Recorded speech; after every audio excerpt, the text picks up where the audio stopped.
rough right now. So's Malcolm's. What's in store? You've got you've got the lifeboat, you've got Gia and her vision. Yes. Where all of these are true things. All of these are true things. But yes. How is there going to be a breaking point at which he can't handle all of them? I think this is the season that Rufus and Gia get tested. Their relation gets tested. I think these guys can't rely on the creature comforts that they had from last year. You know, the new year, I think we've really changed a couple things, which is that now we have sleeper agents.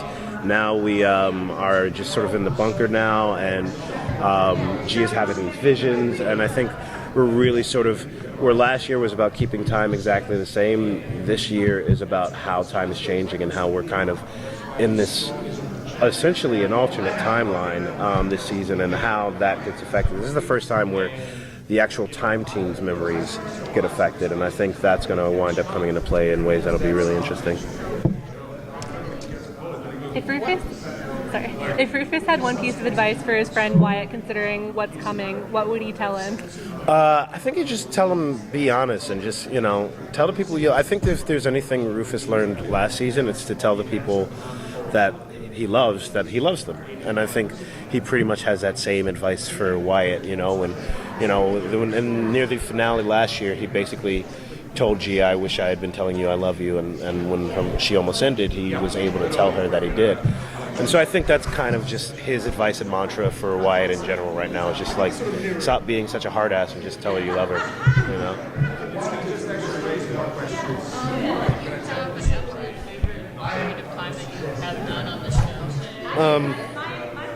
It's weird. This whole thing is a blur.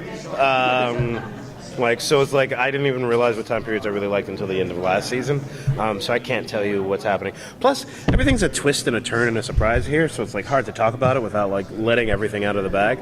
But I love the 80s last year, and I love the Western that we visited. And this one is going to have some interesting times. Hollywoodland, I think, which is the upcoming episode, is probably our most straightforward, fun, comedic episode where we really sort of let loose, and there's, I think, Abby gets some of the wishes that she's probably said in interviews from last year, and I get to explore really fun personalities, and really, I think, really explore a lot more the fun side of the time team. I think that one was really a really fun one for the group. I feel like Rufus actually gets the star more Hollywoodland than he has before. Yeah. What did you love most about your role in Hollywoodland? Hollywoodland was it was difficult as a character, only because he doesn't particularly love to play front and center. So it was really weird to try and portray someone who's an introvert being extremely extroverted, which was fun and sort of challenging as an actor, and also giving a nod to Langston Hughes and learning a little bit about him was like super cool. And I always love that. I always love being able to give the new generation these heroes, particularly heroes of color, and learning about them. And so that was really a fun thing to have happen in that event. When are Rufus and Gia going to get some time alone? Is it smooth sailing for them? It is not smooth sailing for them.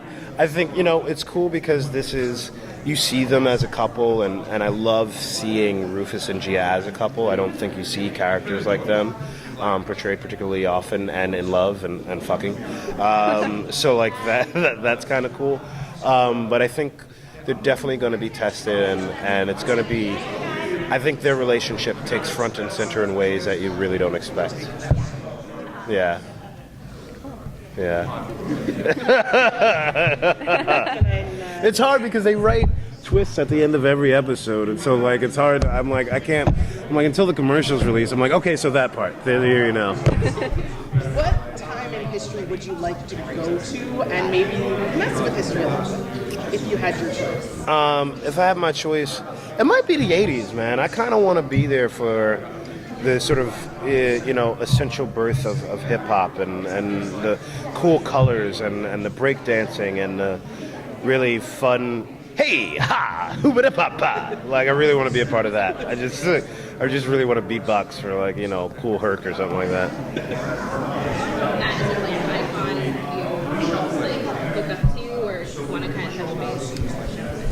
You know, we had a really fun time with Robert Johnson, which was really cool, and to see sort of the birth of rock and blues and that sort of thing. That was a really, really fun episode because we also explored a couple other musicians who get highlighted a little bit from that one. So like that was really cool. Like just seeing like bare bones blues music and rock music and that sort of thing was like really amazing, because that's probably most likely who I'd want to visit when I went into the past. Is just really cool, awesome musicians and icons like Robert Johnson and these sort of figures. Like that's pretty cool.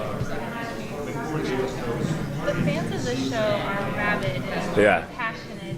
What's been the craziest fan experience? This is the first year. I feel like Matt's been through this, but this is the first year where there's like fans at airports, sort of a thing. So that's weird. Or they're like, "Hey, Rufus, here's a picture of you." So like that's surprising. I'm not used to that. That's where I'm kind of like Rufus. I'm a little more of an introvert. Like I need very controlled environments for my fan interaction. But yeah, so like that's weird.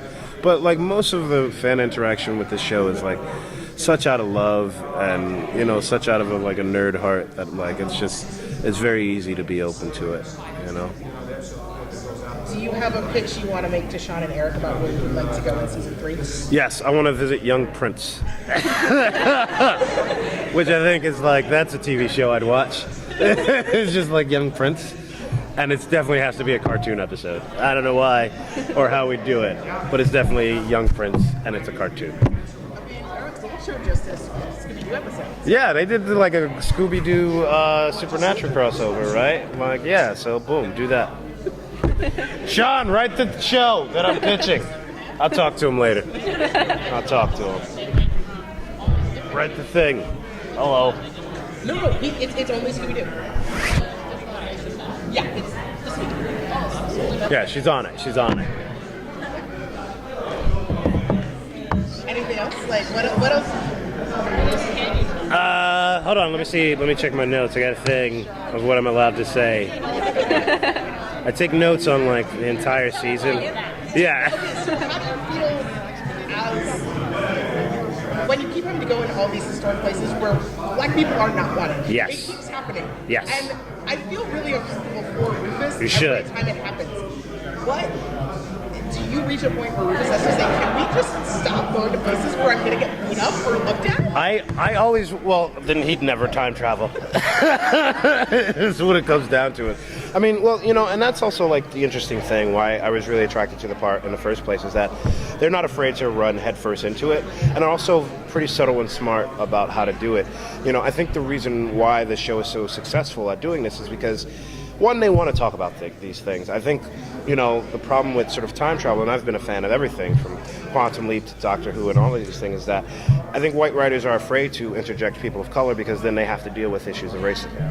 And this show isn't afraid to do that, and it's a family show. And, I did not see the family aspect of it because in my head, I'm hearing all of the adult bad language I would be hearing in that time period, not realizing that, like, people are getting that without having to see me be beaten and called the N-word and see all these things.